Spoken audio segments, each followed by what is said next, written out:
Trump announced on Wednesday that Boeing had secured a record-breaking $96 billion deal to sell Qatar up to 210 Boeing jets, an agreement that comes as the president portrays the Gulf state's controversial offer to gift him a $400 NM luxury aircraft as an opportunity too valuable to refuse. The Qatar Airways purchase of the Boeing jets, described as the largest order in the company's history, formed the centerpiece of economic agreements valued at more than $243 billion signed during Trump's visit to Doha. The White House claims the aviation agreement alone will support 154,000 American jobs annually, though it was unclear how those figures were calculated.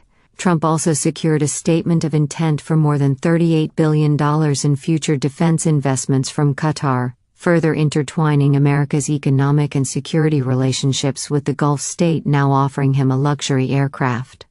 Ahead of the deal, Trump dismissed mounting ethical concerns about accepting Qatar's separate offer of a palace-in-the-sky Boeing 747 jetliner, complaining that the current presidential aircraft simply doesn't match up to those of Gulf monarchies. "The plane that you're on is almost 40 years old," Trump told the Fox News host Sean Hannity during an Air Force One interview on the Middle East trip, where he is also visiting Saudi Arabia and the United Arab Emirates. "When you land and you see Saudi Arabia, you see UAE, and you see Qatar, and they have these brand new Boeing 747 seconds, mostly. You see ours next to it, this is like a totally different plane." Clearly irritated by questions about the ethical criticism of accepting such a lavish gift as president, Trump insisted American prestige was at stake. "We're the United States of America. I believe we should have the most impressive plane."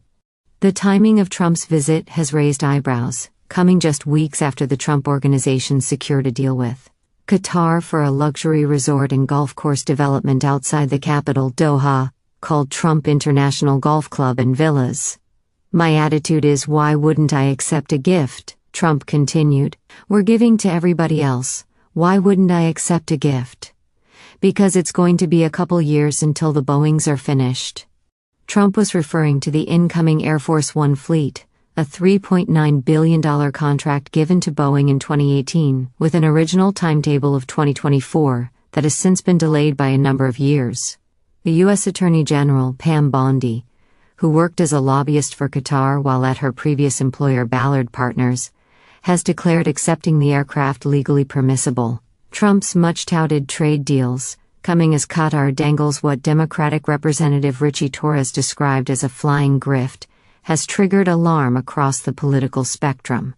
Torres has argued that the winged present violates the Constitution's Emoluments Clause, which explicitly prohibits federal officials from accepting valuable gifts from foreign powers without congressional approval.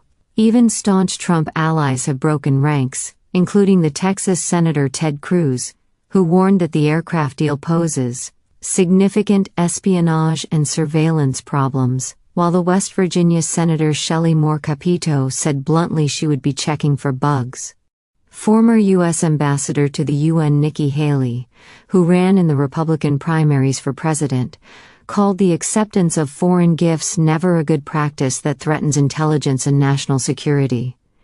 Trump has attempted to sidestep these concerns by claiming the jet would technically be donated to the Department of Defense before eventually transferring to his Presidential Library Foundation after his term ends, suggestions that have done little to quell concerns about conflicts of interest. Aviation experts have also poured cold water on Trump's claims of taxpayer savings, telling NBC News that converting the 13-year-old commercial jet into a functional Air Force One would cost well over $1 billion, and potentially only be completed post-presidency. The process would require dismantling the aircraft to search for surveillance devices before installing sophisticated security and communications systems. The actual Air Force One, while older, acts as a mobile version of the White House, and has anti-missile defense systems, hardened and encrypted communications, secure compartments for senior leadership, and the ability to refuel mid-air.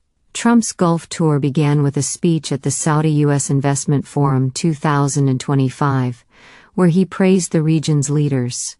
He said the region was transcending the ancient conflicts and tired divisions of the past, and that this great transformation has not come from Western interventionists or flying people in beautiful planes giving you lectures on how to live and how to govern your own affairs. Qatar has long been on its way to being accepted into the American list of preferred partners. In February 2022, the Biden administration designated Qatar the latest major non-NATO ally, a coveted relationship with military, intelligence, and financial advantages.